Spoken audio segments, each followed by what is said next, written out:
কেমন আছো বলো? খুবই ভালো।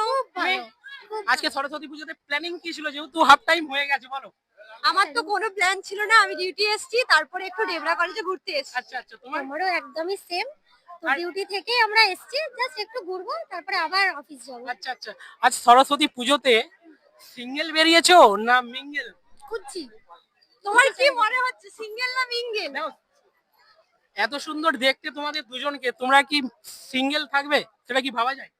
আচ্ছা তোমরা বলো, এরা কি কোনো সিঙ্গেল? সুন্দরী নয়, অ্যাকচুয়ালি ব্যাপারটা হচ্ছে যে যদি থাকতো তাহলে তো আমাদের সাথেই বেরোতো না। আচ্ছা আচ্ছা, ব্যাপারটা আজকে মায়ের কাছে কি জানালে, মানে রিলেশনশিপ না পড়াশোনা? আমি একটা সত্যি কথা বলছি, আমি মায়ের কাছে একটাই বলেছি, যেন আমার লাইফে কোনো ছেলেই না আসে। ছেলেই না আছে? না, আমি আমার ফ্যামিলিকে নিয়ে থাকতে চাই আর আমি কাজ করতে চাই। আমি কিন্তু এনগেজ, যাই হোক আমি বলে দিলাম, এতক্ষণ মজা করছিলাম, ঠিক আছে, জোকস আপার্ট, আমি এনগেজ। আচ্ছা আচ্ছা, বাহ, থ্যাংক ইউ। আরেকটা